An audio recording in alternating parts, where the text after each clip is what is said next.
E aí, pessoal, boa noite. Vamos para mais uma live sem censura. Hoje com a Karen Kotz, a gente vai falar um pouco sobre Ayn Rand, objetivismo, filosofia de modo geral. Karen Kotz já está aí.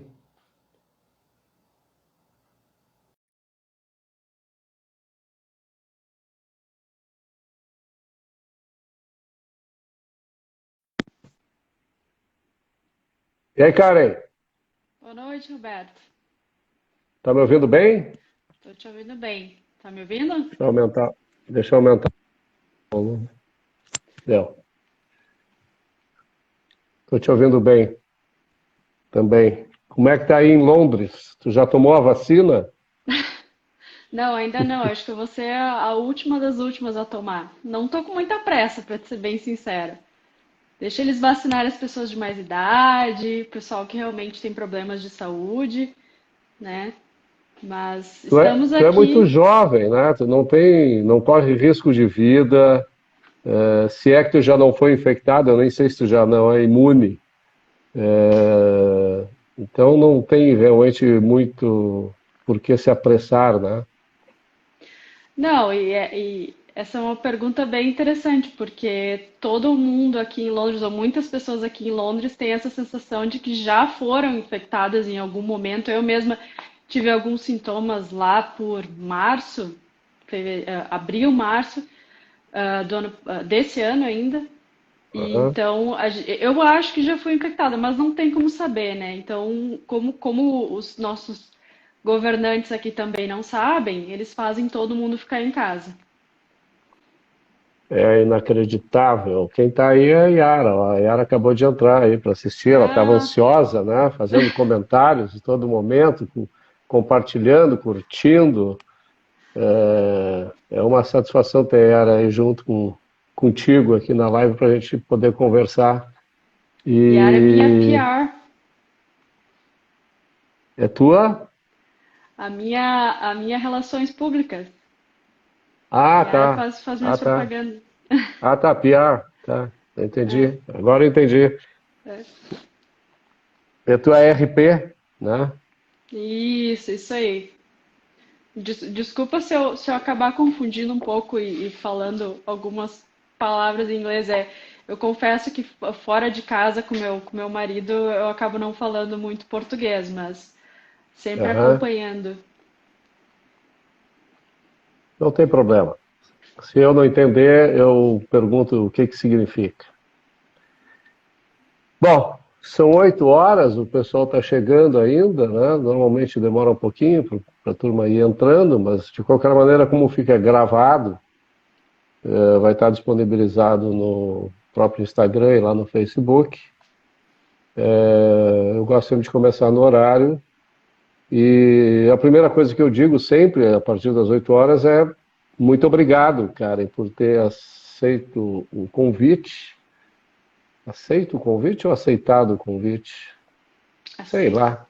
Essa eu ainda Aceito, lembro. né? Aceito. É, aceito o convite e para que a gente possa conversar um pouco a respeito de ti, a respeito do teu conhecimento, o conhecimento vem adquirindo com relação às ideias de Ayn Rand, com relação ao objetivismo, né? Tu estás fazendo os cursos lá do Ayn Rand Institute e eu comecei a acompanhar os cursos como ouvinte e tal, mas o meu dia é atribulado, eu acabo não conseguindo abrir uma janela para focar naquilo, né? E não tem também a pretensão, vamos dizer assim, de me aprofundar demais em filosofia, filosofia objetivista. Eu acho que eu consigo entender razoavelmente o suficiente para poder defender as ideias da Ayn Rand de uma maneira razoavelmente consistente, né? E é óbvio que quem se envolve mais, como é o teu caso, essa defesa vai poder ser ainda mais incisiva, né? Mais bem formulada, tá? Então é uma satisfação conversar contigo, é um prazer enorme e te agradeço realmente por a gente estar podendo bater esse papo, que é um papo informal, né? A gente não vai aqui fazer palestra ou dar aula para ninguém, né? Sim, bom, primeiramente também muito obrigada pelo convite. Eu venho seguindo o teu trabalho por bastante tempo e sou tua fã, né? Aliás, depois eu vou te contar uma história que eu acho que tu nem lembra, a gente se cruzou há um bom tempo atrás e talvez tu nem saiba.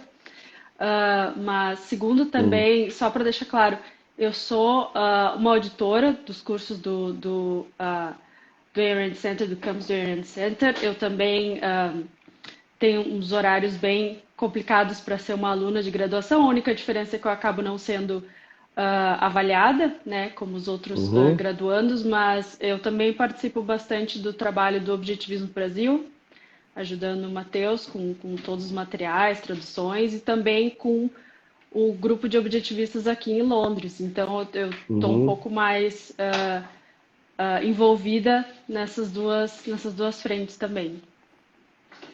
Legal, por sinal, o Matheus é um cara incansável, né? Ele administra aí sei lá quantos sites, É um postando, traduzindo ideias e tal, e é um trabalho realmente muito interessante que ele faz e ajuda enormemente aqueles que querem defender as ideias, porque se não tem material, né, para apresentar, para sugerir para as pessoas lerem, se aprofundarem, realmente vai ficar boca a boca e é muito difícil, né, as pessoas aprenderem dessa forma, né? Tem que realmente focar, ler, aprender, discutir, questionar.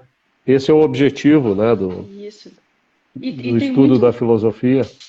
sim, e tem muito material que, infelizmente, a maior parte está em inglês e tem gente que eu sei que está ajudando o Matheus também a traduzir tudo isso para que as pessoas no Brasil tenham cada vez mais acesso a esse material. Mas o Matheus, eu sou fã dele, ele é uma banda de um homem só, assim, ele faz É, muito.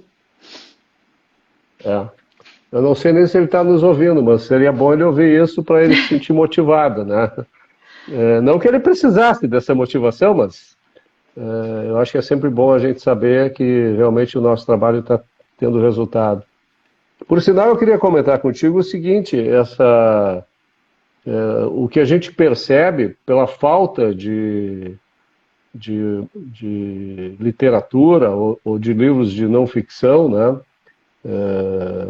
Na realidade, nós tivemos ao longo do tempo apenas 3 livros, se eu não me engano, publicados de Ayn Rand há mais de 10 anos. Um foi A Nascente, A Revolta de Atlas, depois tivemos A Virtude do Egoísmo e tivemos também o livro do Leonard Peikoff, que era O Objetivismo e a Filosofia de Ayn Rand, né? Esses foram os livros traduzidos e aí se parou. Muitos deles ficaram anos sem serem reeditados. A Revolta de Atlas foi reeditada depois, junto com A Nascente, uma iniciativa do Instituto Milênio lá, quando o Paulo Webel dirigia. E mais recentemente a Vide Editora resolveu também publicar o Cântico, republicar A Nascente, o retorno, publicar o retorno do Primitivo, e agora a LVM se engajou nesse trabalho, reeditando, republicando A Virtude do Egoísmo. Em breve virá aí o Capitalismo, o Ideal Desconhecido. E depois um que eu acho fantástico, que para mim é o mais importante dos livros de não ficção da Ayn Rand, que é a Introdução à Epistemologia Objetivista, né? Que é o alicerce, vamos dizer assim, da ética, né? O alicerce da política e de tudo mais. E então a gente vai ter um corpo, vamos dizer assim, um instrumental, né, interessante para tornar essa luta mais intensa, mais efetiva, né, a partir do momento que tu tem a condição de disponibilizar o conhecimento nessa forma, né, não apenas em inglês, mas também em português para aquelas pessoas que ou não compreendem direito ou não sabem falar, né? E eu queria saber de ti, assim, como é que tu tomaste contato com o objetivismo, o que te motivou a estudar mais profundamente, de que maneira isso impacta na tua vida, não apenas nesse certo ativismo que tu disse ter aí, né, mas também na tua vida cotidiana.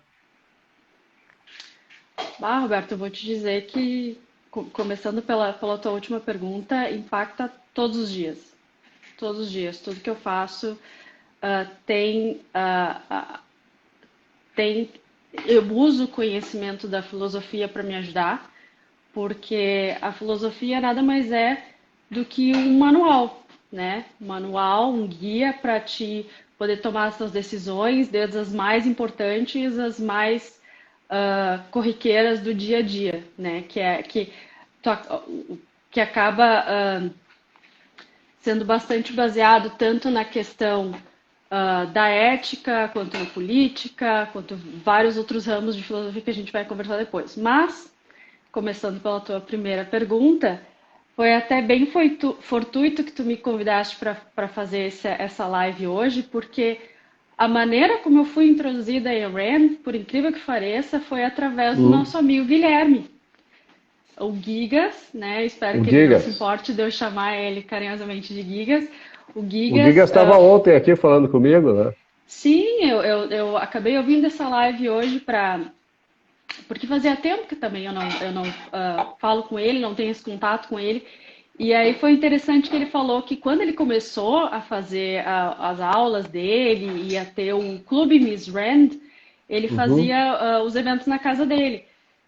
E foi assim que eu conheci a Brand. Foi um amigo nosso em comum que, conversando com meu namorado na época, hoje meu marido, falou: Olha, eu acho que tu tem umas Uhum. ideias muito parecidas com as ideias libertárias. E a gente tem um grupo de amigos que se encontra, né, de vez em quando, na casa dessa pessoa, do Guilherme, para falar sobre essas ideias. Vocês não querem vir, né, fazer uma janta lá e tal? E a gente pensou, não, claro, vamos fazer o seguinte até, a gente vai cozinhar para vocês.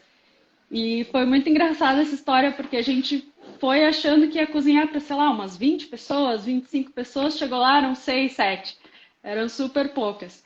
E foi Uhum. bem naquela época que o Guilherme estava falando que ele estava também no começo, né, da descoberta dele, foi mais ou menos 2012, final de 2012, 2013, se eu não me engano, que eu ouvi ele falando, tem essas ideias sobre liberdade e tal, e tem essa filósofa russa que influenciou muito essas ideias, Ayn Rand.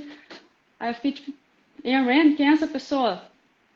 Dele, ela é uma filósofa, né, que ela originalmente é russa e ela se mudou para os Estados Unidos quando ela era super nova e se tornou uma escritora e fundou, né, criou uma filosofia baseada nessas ideias de liberdade. Ela tem vários livros e tal.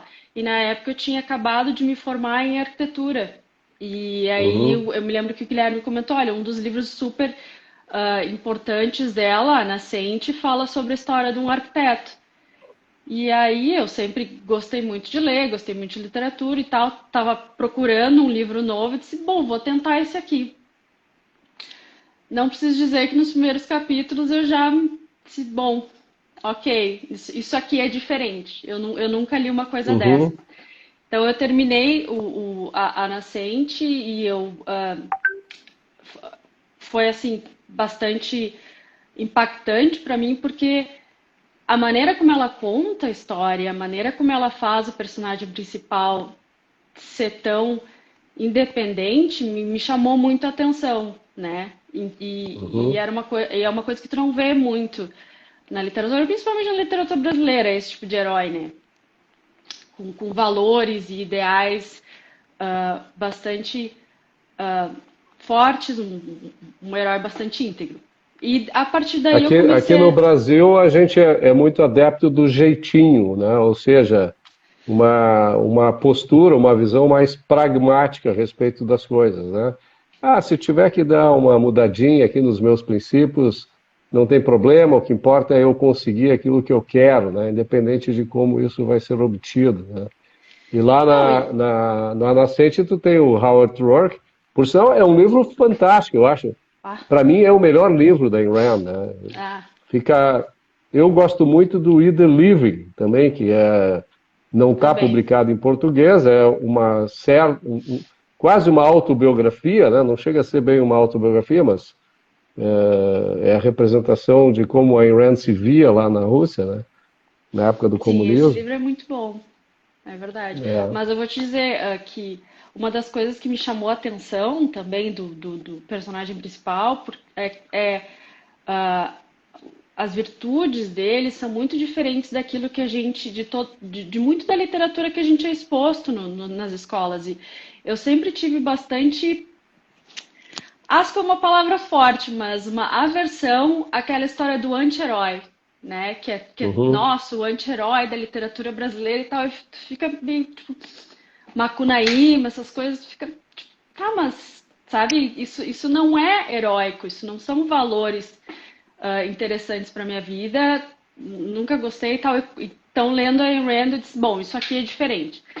E depois desse, então, eu comecei a buscar bastante coisa na internet, e eu acho que o Guilherme até comentou isso, que muito do boom das ideias de liberdade foi através da difusão da informação, através do YouTube, Claro. através de várias outras coisas. Então, eu procurei assistir os vídeos, ele me passou os vídeos, olha essa entrevista da Rand e tal. Eu fiquei tipo, bom, essas ideias são interessantes, essas ideias eu me identifico bastante. Mas até aí, eu só estava querendo entender. E comecei então a ler os livros de ficção dela e comecei a gostar muito dos personagens. E li A Revolta de Atlas, li o We the Living, li o que eu conseguia achar. Mas Uhum. não entrava muito a fundo na filosofia, porque eu estava querendo conhecer sobre o que é isso aqui.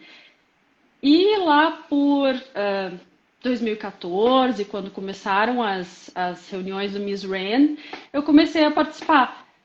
Então, eu participava de algumas aqui, algumas ali, das aulas do Gigas também. Então, eu participei de uma palestra tua lá na SPM. Por isso que eu te Uhum. disse que os nossos caminhos se cruzaram. Talvez tu nem lembre, a Ah, gente não começou chegou a se lá. conversar. Tinha mais ou menos Começou umas lá. 40 pessoas, né, naquela palestra, foi muito legal. Sim. Então, eu estava Logo lá. no E às vezes início, né? o início, eu ia nas sábados à tarde, eu ia ver umas aulas do Guilherme e eram 10 pessoas na sala, assim, era super Foi pouco. uma palestra que o Winston Ling estava sentado lá no fundo. Capaz, bah, Tu não viste? É. Lá na não, SPM, ele estava sentado lá no fundo. A gente combinou de tomar um café depois. E eu convidei ele para assistir lá. E ele foi muito interessante. Teve uma passagem que tu vai te lembrar que ele estava lá, que ele só fez um comentário durante toda a palestra, né, a aula. É, alguém disse, pois é, mas a gente tem que dizer para o guri não botar o dedo na tomada, né? Senão ele vai levar um choque. Aí o Winston levantou lá de trás e disse, se o guri botar o dedo na tomada é porque ele é inteligente. Porque ele não vai se submeter sim, apenas à informação, ele vai querer vai querer ter testar. um encontro com a realidade, né? Ele quer testar para ver se funciona mesmo aquilo que estão dizendo para ele, né? Que Vai, que é legal. isso, né? É tu não ter fé, né? Tu ir, tu tirar a prova, né? Para ver se a realidade realmente funciona dessa maneira.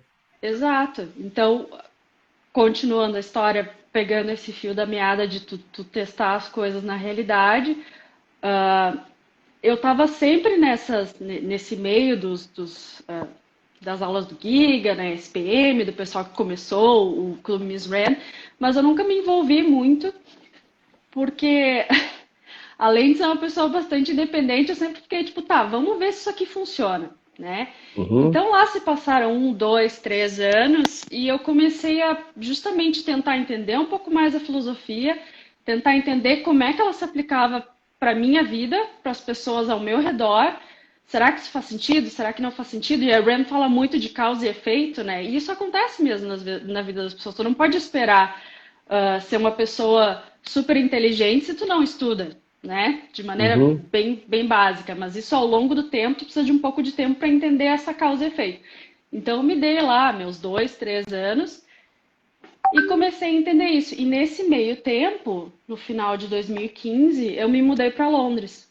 Com o meu atual marido, a gente se mudou para Londres. Então eu passei 1 ou 2 anos tentando me virar por aqui, consegui o primeiro trabalho, todas essas coisas, e deixei um pouco essa participação, né, esse envolvimento com as ideias de lado. Mas ao mesmo tempo me ajudou muito a me guiar, né, a entender quais eram as minhas hierarquias de valores, o que eu estava procurando, o que era importante para mim. Então, nesse sentido, eu acabei usando, mas não me aprofundando muito. E por volta de 2018, por aí no começo de 2018, então, eu comecei a procurar. Eu vi que aqui em Londres tinha muito essa coisa de meetup, das pessoas se encontrarem, né, com interesses em comum. E eu disse, bom, eu vou botar Uhum. aqui na internet, meetup em Iran, sei lá, vai ver que tem alguém. E eu dei muita sorte, porque justamente era quando estava começando um grupo de pessoas a se organizar aqui para falar sobre as ideias da RAND, que hoje é o ARAN Center UK. E aí eu comecei a ir nas palestras deles também. E logo depois que eu comecei a ir, eu tive uma palestra com o Yaron Brook. O Yaron Brook apareceu. Uhum. Nossa, todo mundo achou o máximo. E aí nessa palestra eu disse, Yaron, posso tirar uma foto contigo, com o pessoal aqui, porque eu quero postar, eu acho que era no grupo do Facebook do Miss Rand, eu quero postar para mostrar para as pessoas, olha, tem coisa acontecendo, né? As ideias estão rolando, tem grupos se encontrando, então era mais para dar um gás nas pessoas. E eu botei essa foto no grupo, ele foi super gentil, disse, não, claro, vamos tirar foto e tal, e eu botei essa foto no grupo, e eu acho que deu, assim, uns 2 dias depois, o Matheus me mandou uma mensagem. Oi, Karen, tudo bem? Eu sou o Matheus, eu organizo o Objetivismo Brasil. Eu vi que tu tá aí envolvida com as coisas da Ayn Rand em Londres. Tu não quer me ajudar a fazer uma tradução dos artigos, né? Tradução em inglês e Uhum. tal. E assim começou a minha parceria com o Matheus e assim eu comecei a me aprofundar, ajudando ele a traduzir muita coisa, conversando com as pessoas aqui, fazendo grupos de discussões e tal. E como o tempo foi passando, eu comecei a ver, não, peraí, essas ideias fazem muito sentido, essas ideias são verdade, né? E é uma coisa Uhum. muito interessante que o, o Peikoff, o herdeiro Leonard. intelectual da Rand, seu father também fala muito que o conhecimento é uma coisa que é uma espiral, né?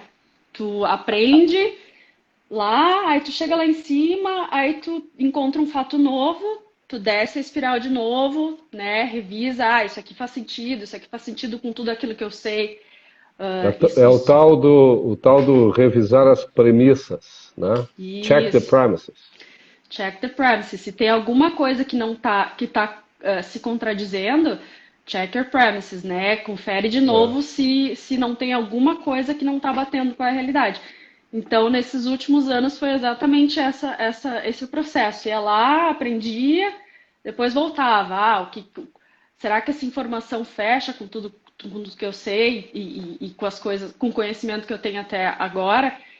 E realmente muitas coisas eu fui aprendendo, muitas coisas eu fui entendendo que a contradição às vezes era uma coisa que eu achava que era dado como certo e não é, né? Eu tinha que botar o dedo na tomada para aprender que não é. Então Uhum. foi assim que eu fui aprendendo Isso, e é por isso isso que tu que, está falando, desculpa eu te interromper assim, mas eu claro, quero aproveitar essa tua fala. É uma conversa, né, que a gente está tendo. Para destacar o seguinte, o estudo do objetivismo, ele não é um fim em si mesmo, né? As pessoas Eu, por exemplo, não, para mim não tem nenhum valor saber a respeito do objetivismo, ser o cara que mais entende do objetivismo, que não é o caso, né? O estudo da filosofia e o estudo do objetivismo ele tem um propósito, que é esse que tu falaste de a gente poder tomar curso da nossa vida, quer dizer, a gente poder entender como a realidade funciona, como o mundo funciona, o que, que a gente precisa fazer para compreender como funciona o mundo, né?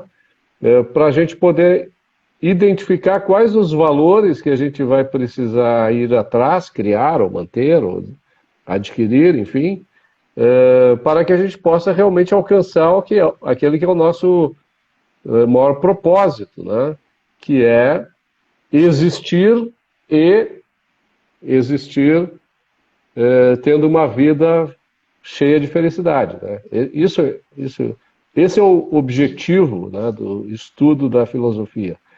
E o que as pessoas, eu acho que muitas vezes não compreendem, é exatamente essa questão, quer dizer, o objetivismo ele foca muito no indivíduo, né?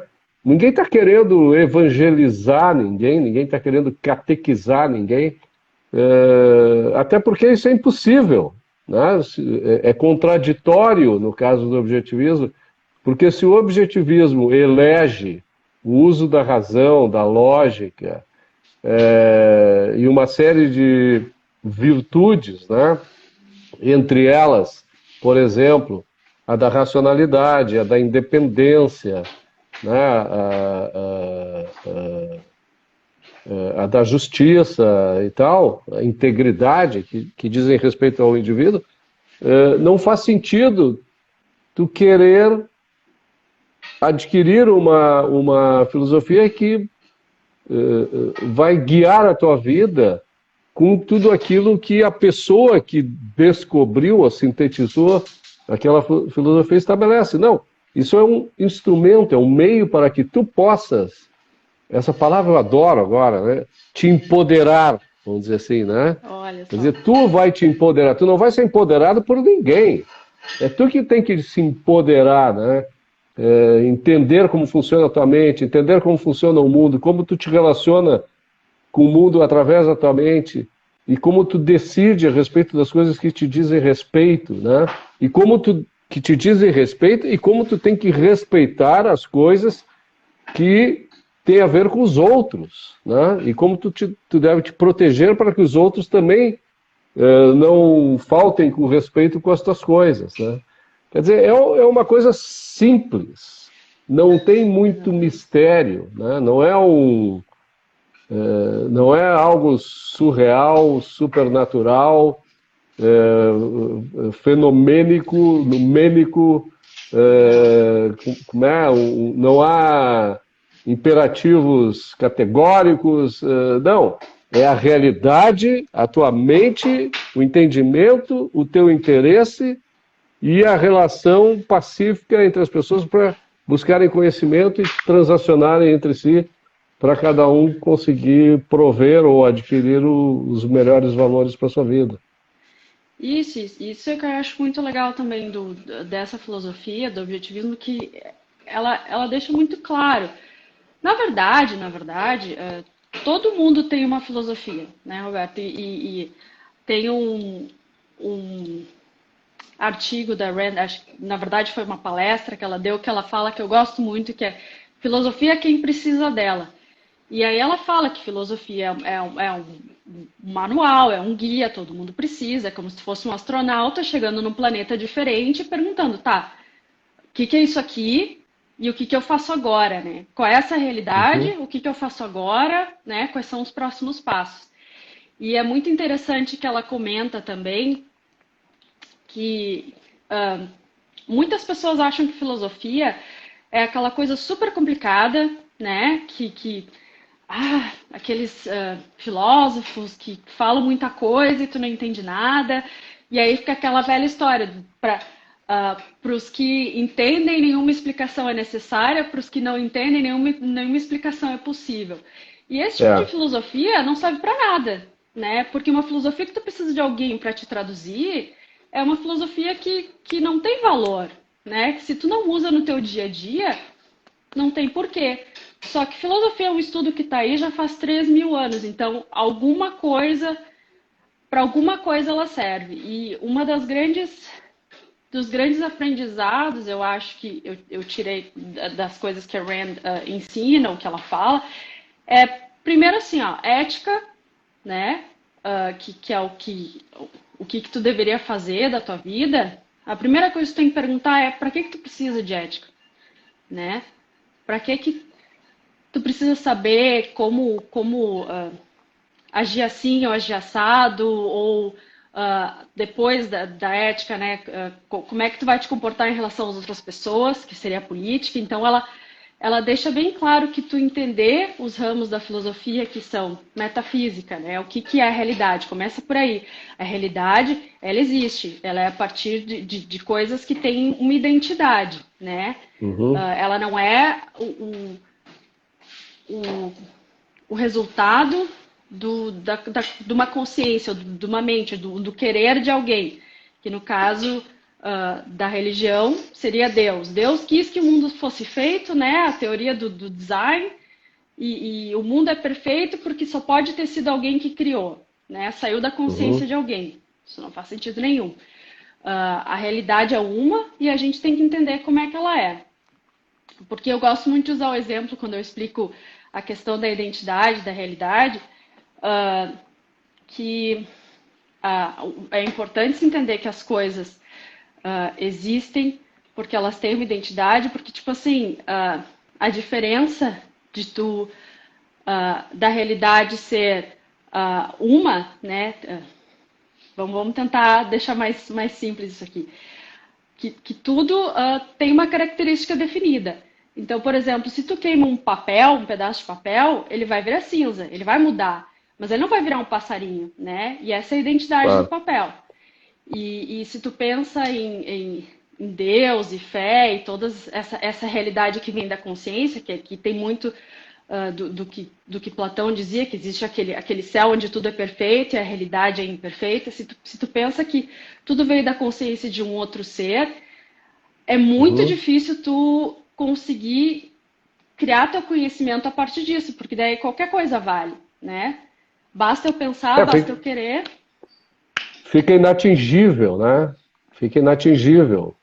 Porque Exato. Se tu imagina que existe um mundo sobrenatural, ou supernatural, criado de alguma maneira, que não esteja relacionado diretamente com a realidade, com o qual tu não pode perceber através dos teus sentidos, que tu não possa entender através do uso da lógica, do uso da tua consciência.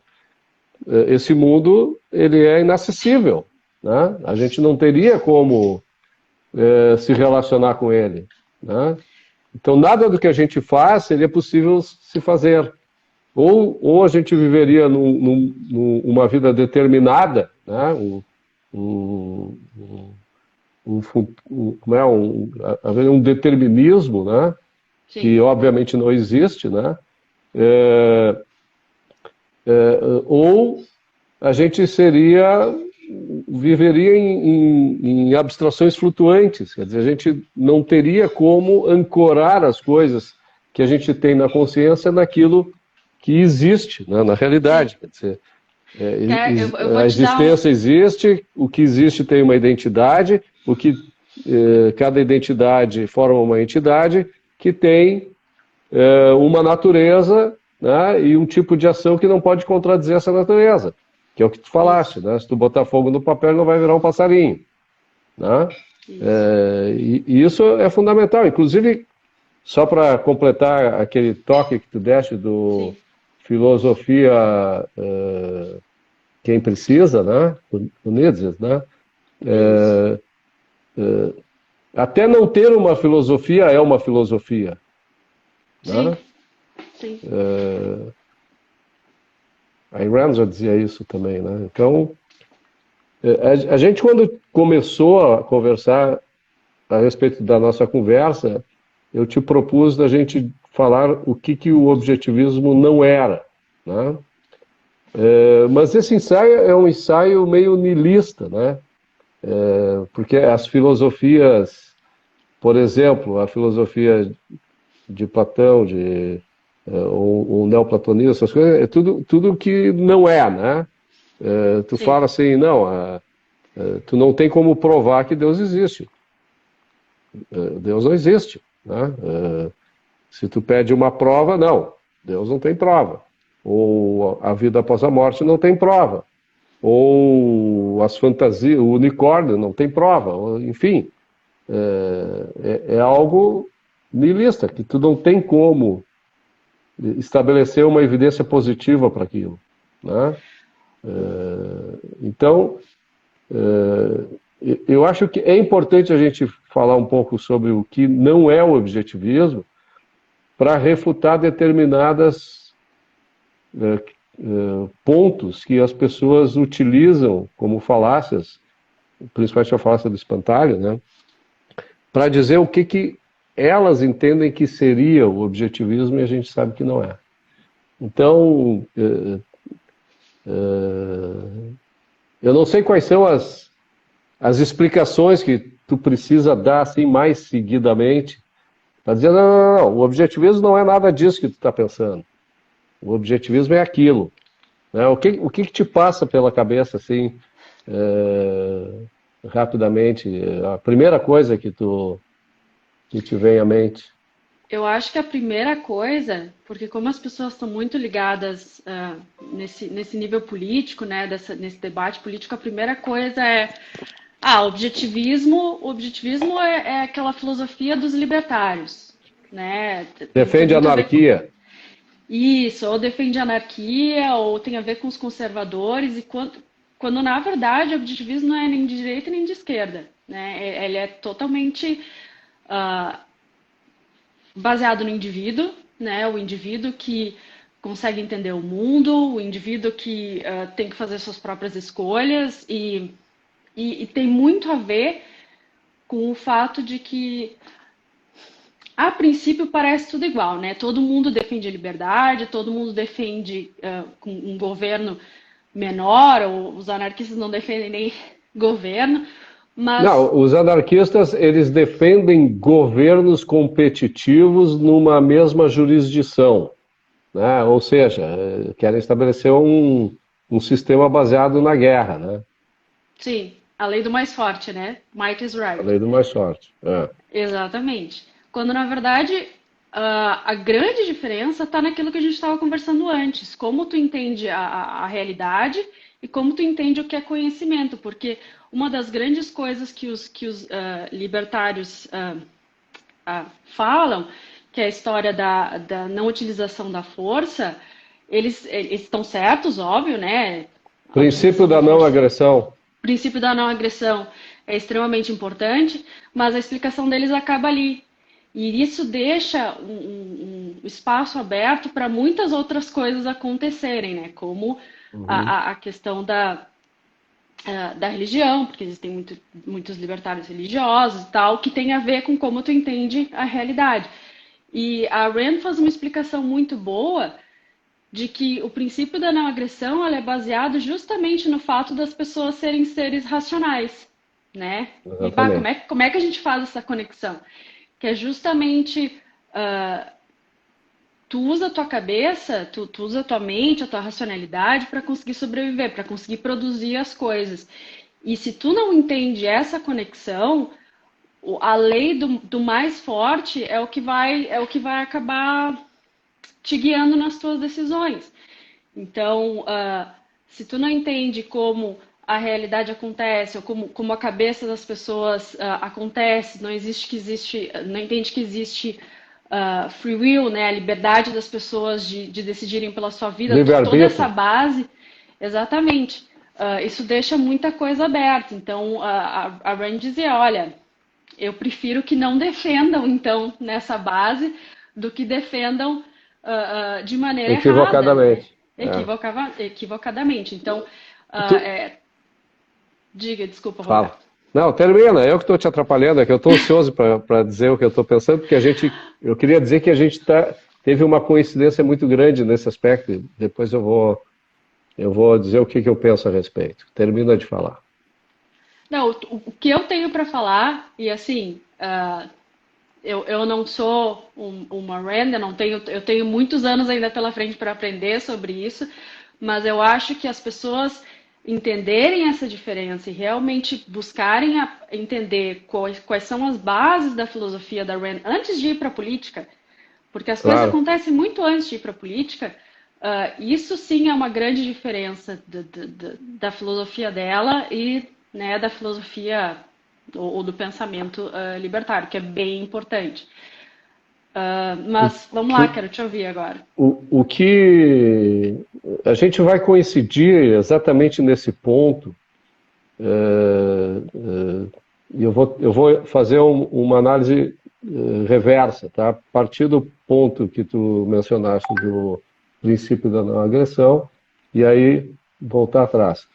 O princípio da não agressão, como o próprio nome diz, é um princípio, né? Ele não é uma verdade axiomática, né? É possível tu violar, sem te contradizer, o princípio da não agressão, apenas batendo em alguém, né? Quando alguém te diz assim, não, existe um princípio da não agressão que as pessoas não podem agredir umas às outras. Eu não preciso usar o princípio da não agressão para violar o princípio. Eu pego, bato em alguém, tá certo? Eu provo que aquele princípio é falso, né? Que sim, eu posso bater em alguém apesar do princípio. Então ele não é axiomático, tá? Ele é simplesmente uma regra, né, de comportamento estabelecida a partir de uma série de outras regras que antecedem essa e que partem de um princípio axiomático, né? Qual é o princípio axiomático? Primeiro, que a existência existe, né? Segundo, que nós temos consciência, que nós somos seres racionais. Então, pelo fato de nós sermos seres racionais, tu não pode violar essa verdade, tu não pode negar essa verdade, né? Porque a partir do momento em que eu vou usar a minha consciência para dizer que eu não tenho consciência, eu estou incorrendo num erro, numa contradição, tá certo? Então, está implícito que nós somos racionais, está implícito que a gente tem consciência e está implícito que para que a gente possa ter a noção de que nós somos conscientes, eu preciso me relacionar com o mundo externo. Não há a possibilidade de eu ter consciência a respeito da minha própria consciência, a não ser através daquilo que eu observo no mundo exterior, né, na realidade da qual eu faço parte, tá certo? Então, isso são as premissas mais fundamentais, né, da filosofia, né, do objetivismo. Isso vem lá de Aristóteles, inclusive. Então, não é uma coisa criada por Ayn Rand, ela apenas ratificou isso e aperfeiçoou um pouco o raciocínio. Então, o que acontece aí é o seguinte, quando a gente fala que nós somos seres racionais, tá? Isso não significa dizer que todos os seres humanos usam a razão e que todos os seres humanos usam a razão o tempo todo, tá? O uso da razão é uma faculdade, é volitiva, né? A gente precisa fazer um esforço de vontade para focar a nossa mente, que é o livre-arbítrio, né? Focar a nossa mente para pensarmos, né? Para identificarmos as coisas da realidade, conceituarmos, integrarmos os conceitos, criarmos abstrações, criarmos ideias, chegarmos a determinadas conclusões para então agirmos, né? Se a gente não fizer um processo adequado cognitivo, a gente vai errar. Se a gente fizer, a gente vai acertar e tal. Então, existe uma acusação constante de que o objetivismo é racionalista, né? No sentido cartesiano, né? Não, tudo o ser humano ele tem que pensar o tempo todo. Penso, logo existo. Não. A gente existe mesmo sem pensar, muitas vezes. Né? Sim. É claro que a gente pode sucumbir ali, pode deixar de existir, se a gente fizer alguma coisa errada que colocar a nossa existência em risco. Né?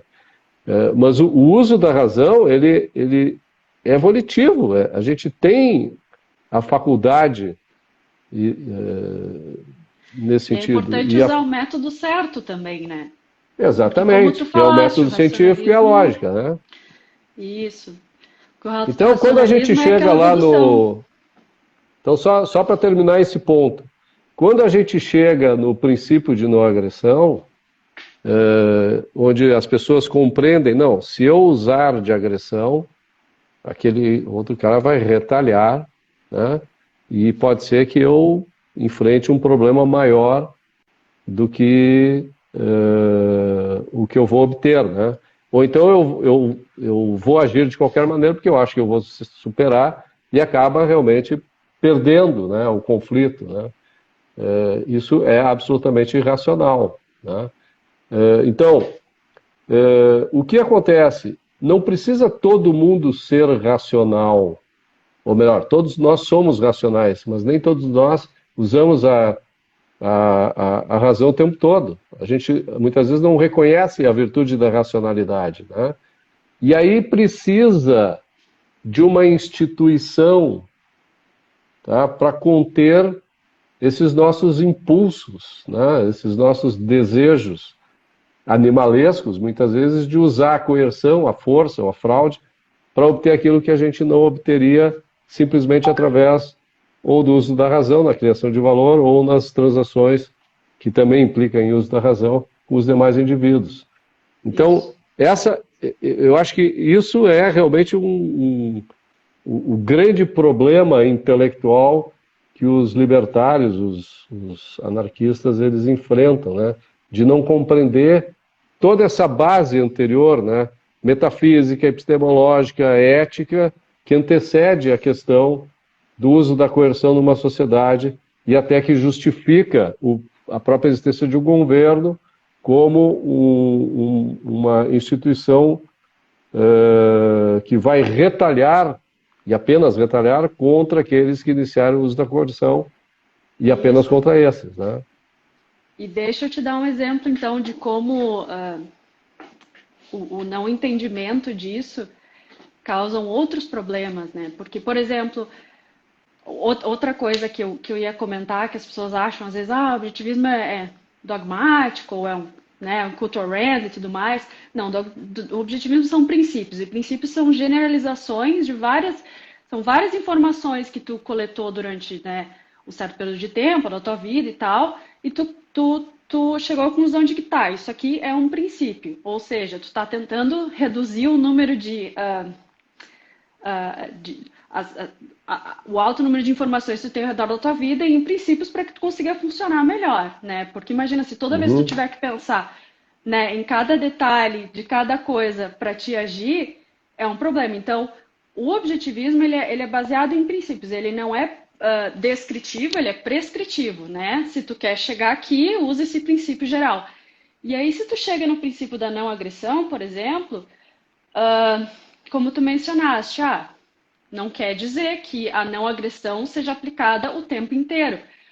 Porque se tu não entende que tem toda essa base do livre-arbítrio e que as pessoas têm que fazer as coisas baseadas no que é melhor para a vida delas e tudo mais, quando alguém chegar para ti com sei lá, um ladrão chegar para ti e disser, eu vou te roubar, vou roubar tua carteira e tal, e tu podendo agir, podendo agredir ele para se salvar, tu entender que nessa situação essa é a melhor maneira, porque tu está agindo por um princípio, é justamente aquilo que é importante de entender antes de dizer, o princípio da não agressão é acima de tudo. Não, peraí.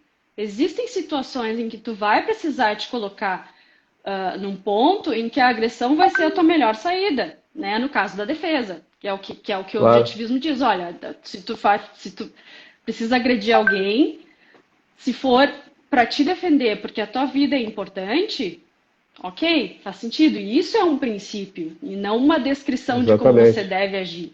Então, é nesse E para ponto que se extrapolar perde. esse teu exemplo, se discute muito e a questão, por exemplo, das bombas atômicas jogadas em Hiroshima, né?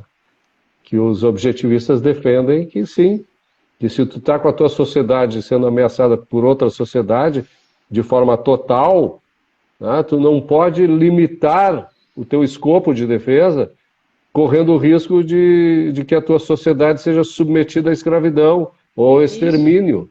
Né? Então, se justifica tu toma, de outra maneira, o teu poder de reação ele tem que ser maior do que o poder de agressão do inimigo, senão tu vai perder a guerra. Né? Quer dizer, é uma imoralidade tu não defender a tua vida e a vida daqueles que fazem parte da tua sociedade, que elegeram os mesmos valores contra aqueles que querem te atacar, que querem exatamente acabar com os valores que tu defende, não apenas como isso. indivíduo, mas como sociedade, né? Aí E a gente chega aí, num outro ponto, que é bem contraditório, que as pessoas também não entendem, que é a questão do sacrifício, né? Porque, por exemplo, por que que tu vai sacrificar a tua vida, entre aspas, indo para a guerra e lutando, né? Qual é a diferença de fazer isso e a diferença de ser uma Madre Teresa sacrificando a tua vida para, né, ajudar o próximo e tudo mais? Existe uma grande diferença, porque na primeira situação, tu tá indo à guerra para defender valores que são importantes para ti. Porque se tu uhum, não for para a guerra, mesmo que tu corra o risco de morrer, tu tá correndo risco de que coisas que sejam muito importantes para que a tua vida seja se desenvolva e tu tenha uma vida feliz, acabem sim, sendo por exemplo, atingidas. defender a liberdade, defender Isso, a propriedade, valores que uma sociedade objetivista defenderia. exatamente. Tu tá defendendo coisas que são importantes para ti. Uhum. Então, sim, a tua vida é importante, mas sem aquelas outras coisas, aqueles outros valores, tu não vai ser feliz. Então, se justifica. Agora, uma Madre Teresa indo para o meio da Índia para passar a sua vida inteira tentando ajudar outras pessoas, né? Sendo que existem outras maneiras de ajudar as pessoas, né? Ser um professor é uma ótima maneira de ajudar alguém através da tua profissão.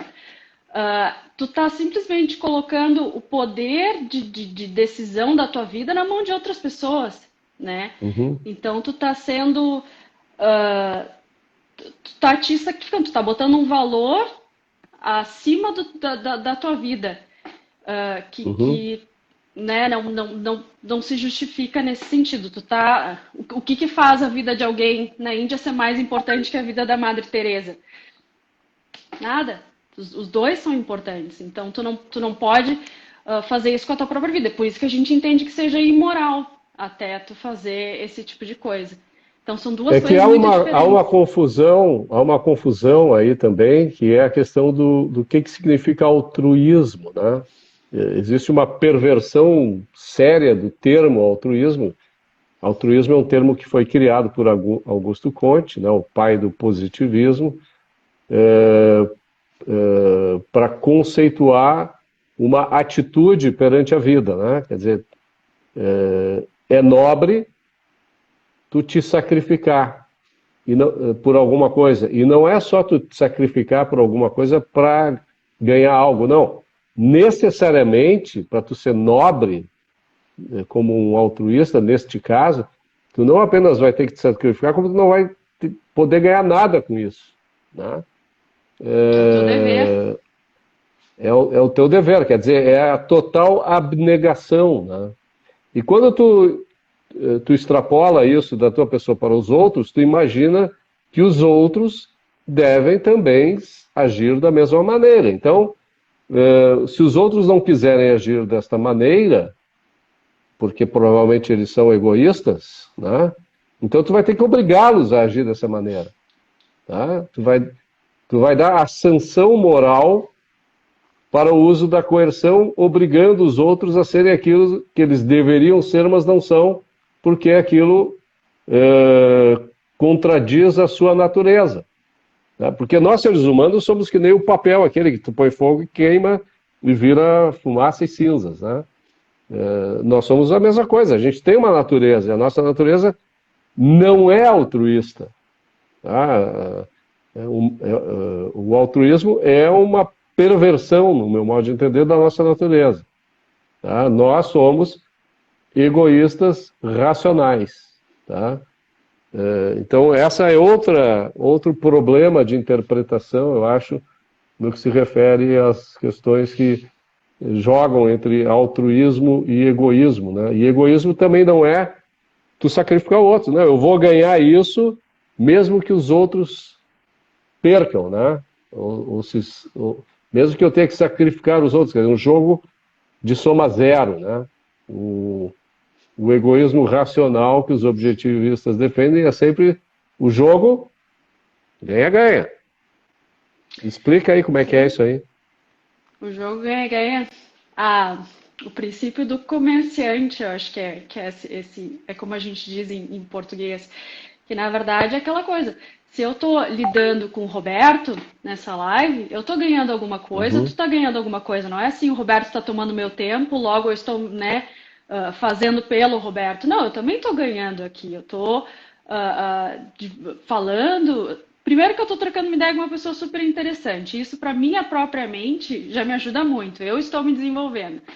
Segundo, que eu tenho A interesse que as pessoas. recíproca é verdadeira. Quer dizer, nós estamos Ah, fazendo um jogo de soma, um jogo ganha-ganha, né? A gente está criando exato. valor. Criando valor, exatamente. Então, um grande problema é que as pessoas acham que sempre para alguém ganhar, alguém tem que perder. E isso é bem forte na economia, né? Principalmente na economia, aquela história de tipo, se eu tenho um monte de laranja aqui, se o Jeff Bezos tem um monte de laranja, é porque alguém está com um buraco no chão, tipo, né? Ou tem um Sim. monte de terra aqui e alguém tem um buraco no chão. Isso não existe, porque se isso fosse verdade, né? A humanidade não teria se desenvolvido para gerar tanta riqueza quanto gerou. A gente estaria naquele balanço, né, o tempo inteiro. E não é isso que acontece, né? Mas era isso que acontecia até a Revolução Industrial, né? Até as ideias de Aristóteles, de John Locke e de outros iluministas, né? Mudarem a mentalidade de determinadas sociedades, no caso na Holanda, na Inglaterra, na Escócia e depois nos Estados Unidos, onde se descobriu o quê? Que o homem não era como um animal irracional, um cachorro. Para eu ter um osso, eu tenho que tirar o osso do outro. E o outro vai ficar sem osso e aí eu vou acumular minha riqueza, né? Seja com a escravidão, seja no feudalismo, lá quando tu fazia troca sem criação de valor, né? Enfim, Mas, quando isso, quando o homem entendeu que era um ser que tinha abstrações, que vive de abstrações, ele podia criar valor através das inovações, através do comércio, através das invenções, quando se estabeleceu, por exemplo, as patentes, os direitos de cópia, né? quando é que vira Então, um jogo ganha-ganha? Quando a nossa racionalidade entra na história, né? Quando as pessoas começam a poder exatamente, pensar. Desculpa te exatamente. São interromper. livres para agir, né? E transacionar Exatamente. livremente. Outra coisa que eu queria te questionar é o seguinte, por exemplo, falam muito que o objetivismo ele é materialista, tá? Ou então que nós não temos emoções. Uh, Como é que tu responde para quem diz isso? Nossa, nós não temos emoções. Eu acho que isso é uma leitura muito Porque se tu errada. só usa a razão, se tu só usa a razão, tu põe a emoção de lado, né? Quase como um estoico, vamos dizer assim, né? Eu vou te dizer, Roberto, que eu acho que eu aprendi a dar mais, ser mais. Eu acho que eu fiquei mais emotiva depois que eu comecei a aprender sobre a filosofia, porque as coisas começam a ter mais valor para mim. Eu começo a entender o que é importante, o que não é, e aquilo que é importante é realmente importante para mim, inclusive as pessoas na minha vida, e principalmente as pessoas Uhum, na minha vida que fazem com que ela seja tão interessante. Eu acho que o que acontece é que as pessoas não conseguem, hoje em dia, como tu tem que ser, é esperado que todo mundo seja igual, todo mundo, né, tu trate as pessoas de maneira igual e tal. Às vezes a questão da justiça acaba ficando de lado, né? E o que uhum, acontece é que as pessoas que entendem um pouco da filosofia ou que tentam aplicar ela são pessoas muito justas. Então, o que acontece assim, eu não vou chegar para o Roberto, oi Roberto, meu amigo e tal, dar um abraço. Pô, primeiro a gente não se conhece, né? Ou, né, digamos, eu não poderia ter essa intimidade contigo, porque a realidade é a gente não se conhece tão bem para ter criado essa relação. uhum. E segundo, porque se tu fosse uma pessoa desconhecida para mim, eu não sei que tipo de valores tu tem, eu não sei se a gente tem as mesmas ideias, se a gente pode compartilhar alguma coisa. Então, eu vou te tratar com respeito, eu vou te tratar com, né, com o respeito que tu merece, com uma pessoa, né, que tem a sua racionalidade e tudo mais, mas eu não vou ser aquela pessoa mais querida, amiga do mundo, porque não é essa a realidade, né? A gente ainda não teve essa troca, mas quando essa troca existe, que tu convive com pessoas que realmente agregam para a tua vida, que fazem ela mais interessante, seja um parceiro romântico, seja um amigo com quem tu divide valores, aí sim tu vai ter essa reciprocidade e isso é justo, né? Isso é tu reconhecer que essa pessoa tem coisas que são importantes para ti que outra pessoa não tem, né? Porque se tu não Uhum. tiver esse reconhecimento, todo mundo fica igual, realmente. Então, eu acho É, que tem um pouco tu tem que ser disso. honesto, né? Honesto no sentido de não te enganar com relação ao que os outros são, né? Ou a realidade, né? Tu também não enganar o outro para mostrar algo que tu não é, né? E aí o princípio da justiça realmente funciona, né? Dá a cada um aquilo que merece. Se tiver Isso. que, não apenas a cada um, mas a cada situação, né? A cada valor que tu tem, né? E os valores eles se dividem, né? Valor material, valor intelectual e valor emocional, né? Ou melhor, valor espiritual. Então, o valor com o qual tu vai estar lidando, a importância que ele tem para ti, vai ter uma reação emocional adequada, né? Quer dizer, tu vai direcionar, tu vai controlar, na medida do possível, porque nós somos humanos, afinal de contas, às vezes as emoções elas são inexoráveis, tu não consegue controlar, né? E acaba te ferrando muitas das vezes, né? Então, essa questão do controle das emoções tem a ver com ancorar as emoções nos valores que realmente são importantes, né? Se não é um valor importante, tu não vai dar tanta carga emocional para aquilo, né? Se é importante, se tu veres, por exemplo, uma injustiça acontecendo com alguém que é caro para ti, tu vai sofrer tanto quanto ou mais que a pessoa que está sofrendo aquela injustiça, né? Com Se tu certeza. causar uma injustiça para alguém, tu vai sofrer tanto ou mais do que aquela pessoa, porque tu sabe que aquilo está ferindo os teus valores, os teus princípios, né? E o materialismo, as pessoas que falam que os objetivos são materialistas, né? Não tem coração, não sei o quê, quase nos equiparam aos. Também tem a questão do ateísmo, né? Sim, Se nós somos ateus, então nós somos comunistas marxistas, né? Porque eles também são ateus, né? sim. E isso é falso, é totalmente falso. É um método ruim de lógica esse, essa dedução aí não tá Não funcionando está muito bem, correta, né? não, não. Não, e com certeza eu acho que tu não precisa de religião para conseguir identificar as coisas que têm valor na tua vida e as coisas que vão agregar à tua vida. E as quais tu vai estimar muito, né, de maneira muito carinhosa ou com uma maior intensidade. E ninguém ganha quando as pessoas fazem isso de maneira injusta, digamos assim, né? Porque, por exemplo, tem um jeitinho brasileiro muito comum que é as pessoas chegarem e disserem, fulano, vamos se encontrar, vamos se ligar, né? Vamos se ver semana que vem. Não, vamos, com certeza. E aquela pessoa às vezes nem é importante para ti, tu acaba nem ligando, nem falando. Então, para que gerar toda essa expectativa? Não é justo, não é justo contigo e não é justo com a pessoa que está né, conversando contigo. Eu acho que chega a ser uma desonestidade intelectual, né, e emocional que ninguém ganha com isso. Então, quanto mais honesto tu for, né, e quanto mais honesto tu for em dizer, olha, esses são os meus valores, se tu divide esses valores legal, vamos ser amigos, vamos conversar e tal. Se não, olha, beleza, tu vai encontrar alguém, né, que também tem esses valores, aproveita isso, porque tu vai aproveitar a tua vida muito melhor se tu conseguir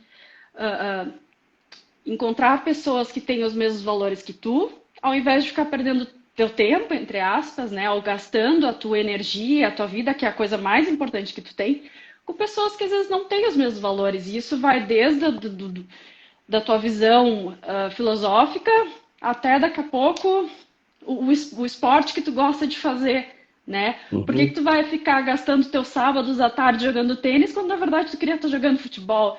Então isso é uma sacanagem com a própria pessoa, assim, eu vejo. Karen, o negócio é o seguinte, que horas são aí agora? Bah, são meia-noite. Meia-noite. Então, para a gente encaminhar o término, eu tenho uma lista aqui de coisas que eu gostaria de conversar contigo enorme, tá? Mas vamos deixar para outra oportunidade, senão a gente vai ficar mais umas 2 horas conversando. Mas eu não poderia encerrar a nossa live aqui sem abordar o que seria, eu imagino, o complemento disso que tu mais ou menos tocaste, né?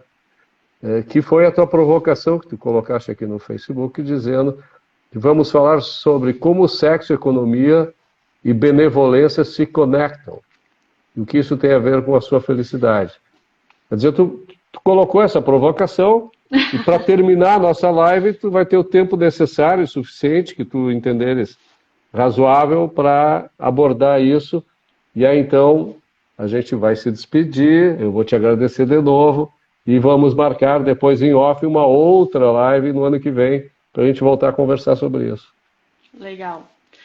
Acho que a maneira como tu junta essas três coisas é justamente sendo uma pessoa que tem uma hierarquia de valores, né, e que entende o princípio do comerciante, que é essa história de tu trocar valor por valor. Então, tanto no sexo, quanto no sistema capitalista, quanto no sistema, na maneira como tu é benevolente com as pessoas, tu sempre tem que estar pensando nos valores que tu está trocando. E é assim que essas três coisas se conectam. No sexo, tu tá trocando valor, né? Tu tá buscando alguém que tenha, que te valorize tanto quanto tu valoriza aquela pessoa, seja pelas características dela. No capitalismo, na maneira como tu faz essa troca, tu vai estar entregando um valor, seja monetário, ou seja como for, por um bem de consumo. E na benevolência a mesma coisa.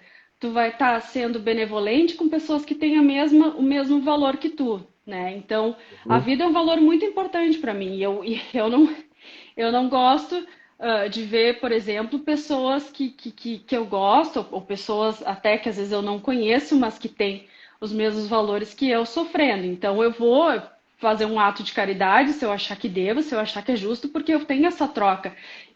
A minha vida fica melhor vendo que essas pessoas e aqueles valores que eu acho importantes existem. Então, tudo isso se conecta através do princípio do comerciante, que é essa troca de valor, que é sempre muito importante. Quer dizer, é uma manifestação do teu egoísmo racional, né? Isso. Primeiro eu penso Quer dizer, que tu é dá valor importante para para adquirir mim. valor. Exatamente. Tu sabe, eu Exatamente. vou comentar, eu estava discutindo, não vou dizer quem é, tá? Porque eu estava discutindo com um filósofo, filósofo, tá? Um filósofo conservador, e a gente estava discutindo sobre Ayn Rand, numa reunião via Skype, e ele me disse assim, não, mas o egoísmo e o altruísmo, tu não pode ser egoísta e sem ser altruísta, tu não pode basear a tua filosofia na ética do egoísmo, porque, por exemplo, o auge do egoísmo seria, por exemplo, tu te masturbar, né? Quer dizer, tu vai te saciar sozinho, né? Quer dizer, isso é uma perversão absoluta do sentido do que é tu obter o máximo prazer na tua vida, né? No sentido de ser uma pessoa feliz, quer dizer, mais do que eu ter uma satisfação própria, pessoal, individual, isolada, é eu propiciar prazer, satisfação, felicidade para os outros e obter o resultado disso também, porque aí sim é o princípio do comerciante funcionando. A gente acrescenta valor. Um ato de masturbação não acrescenta valor nenhum, né? Tu pode ter um prazer efêmero, uma atitude hedonista, né? Enquanto que um ato sexual com aquela pessoa que tu ama, né? Tu não apenas alimenta um prazer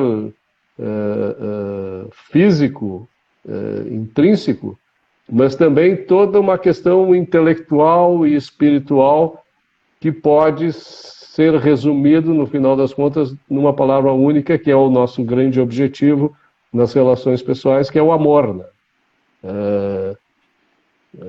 Então, essa interpretação pequena, né, do que seria um ato egoísta está totalmente equivocada no meu modo de entender. Ninguém consegue ser realmente egoísta sem pensar que a sua vida dura mais do que os 5 minutos de masturbação, né? Se tu quer ser egoísta, se tu quer ser racional, tu tem que pensar no que vai acontecer contigo daqui a 1, 5, 10, 20, 30 anos. E daqui a 30 anos, meu amigo, esse ato de masturbação vai ser, ó, isso aqui na tua vida. Agora, tu encontrar alguém que realmente vale a pena e com quem tu tem uma relação íntima, que te dá prazer todos os dias, nossa, vai fazer muita diferença. Então, assim, a vida não dura 5 minutos. Exatamente. É isso aí, a nossa live não durou 5 minutos, né? Não foi uma masturbação mental, pelo contrário, a gente está trocando aqui ideias, tá? Porque a gente ama esses valores, né? Então a gente se respeita e eu fiquei assim muito feliz de poder ter conversado contigo sobre isso.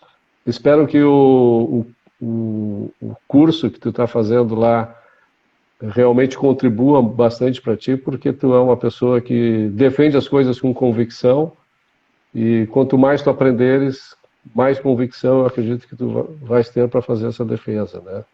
E o Brasil precisa disso, né? O mundo precisa disso. Com certeza. Tá, não, obrigado pelo apoio, Roberto. Eu fico muito feliz com o teu convite e mais uma vez, eu te admiro muito o trabalho que tu tem feito aí, o trabalho de defesa das ideias da Rand, baseado na racionalidade, baseado em tudo aquilo que a gente conversou. Então, assim, ó, sou tua fã. Igualmente, sou teu fã também. Tá bom? Obrigado e não esquece de tomar a vacina no final quando tu fores a última da fila, né? Vou tomar e vou contar se dói. Tá bom. Tchau. Então tá, boa noite para ti, obrigado. Um abração. Boa noite.